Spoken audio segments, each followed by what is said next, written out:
Hi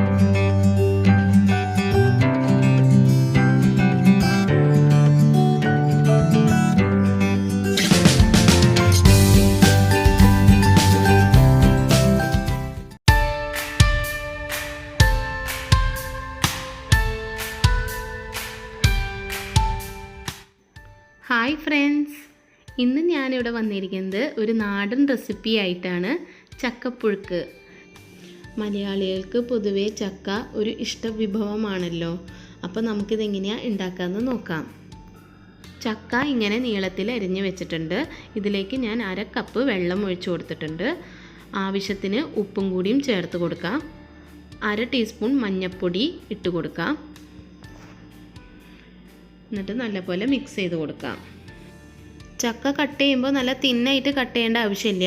കുറച്ച് കനത്തിൽ ഇതേപോലെ നീളത്തിൽ കട്ട് ചെയ്താൽ മതി. ഇപ്പം എല്ലാം മിക്സ് ചെയ്തെടുത്തിട്ടുണ്ട്. ഇനി ഇത് വേവിക്കാം. ഇപ്പോൾ ഇത് ഏകദേശം വെന്ത് വന്നിട്ടുണ്ട്. ഇത് വേവാനായിട്ട് 10 മിനിറ്റ് മതി. പിന്നെ ഈ ചക്ക വെന്ത് കുഴഞ്ഞു പോകാതെ ശ്രദ്ധിക്കണം. അതുകൊണ്ട് വെള്ളം ഒരല്പം ഒഴിച്ചാൽ മതി കേട്ടോ. ഇപ്പോൾ ഇതിലത്തെ ചക്കയൊക്കെ ഏകദേശം വെന്ത് വന്നിട്ടുണ്ട്. ഇനി ഒരു ലേശം വെള്ളം കൂടിയും വറ്റാനുണ്ട്. അപ്പോഴത്തേക്കും അരപ്പ് റെഡിയാക്കാം. 1/2 കപ്പ് തേങ്ങ, അതിലേക്ക് 1/2 ടീസ്പൂൺ ജീരകം, പിന്നെ ഒരു 8 വെളുത്തുള്ളി, 3 പച്ചമുളക്, എരിവ് നിങ്ങൾക്ക് ഇഷ്ടാനുസരണം ചേർക്കാം, ഒരു നുള്ള് മഞ്ഞൾപ്പൊടി, ഒരു നുള്ള് ഉപ്പും കൂടിയും ചേർത്ത് ക്രഷ് ചെയ്ത് കൊണ്ടുവരാം. അപ്പോൾ അതേ ക്രഷ് ചെയ്തെടുത്തിട്ടുണ്ട്. വെളുത്തുള്ളിയും പച്ചമുളകും ജീരകവും തേങ്ങയൊക്കെ നന്നായി മിക്സായി വന്നിട്ടുണ്ട്.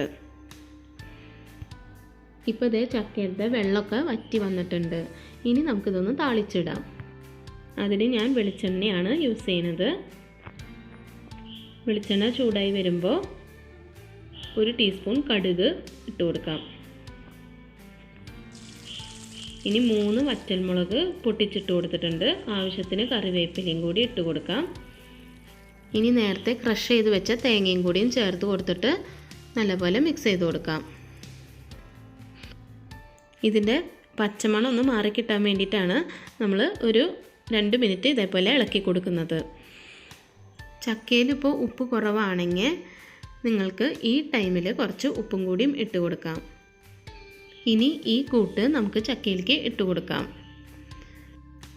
എന്നിട്ട് നല്ലപോലെ മിക്സ് ചെയ്ത് കൊടുക്കാം. ഇത് ഞങ്ങളുടെ വീട്ടിലുണ്ടായ ചക്കയാണ് കേട്ടോ. ഇവിടുത്തെ ചക്ക മൂത്ത് വരാനായിട്ട് ജൂലൈ ഒക്കെ ആവും. അതാണ് ഇത്തിരി ലേറ്റായി പോയത് ചക്ക റെസിപ്പി ഇടാനായിട്ട്.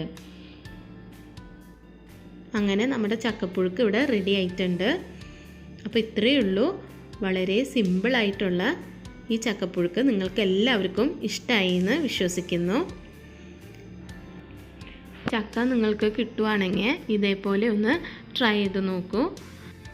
ഇതിന് വേറെ സൈഡിൻ്റെ ആവശ്യമൊന്നുമില്ല. നല്ല ചൂട് കട്ടൻ്റെ ഒപ്പം ബെസ്റ്റ് കോമ്പിനേഷനാണിത്. പിന്നെ നിങ്ങൾക്ക് വേണമെങ്കിൽ ഇത് മീൻകറി കൂട്ടിയിട്ടായാലും കഴിക്കാം.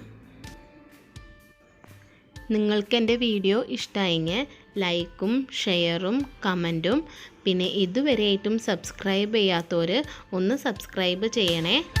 Thank you.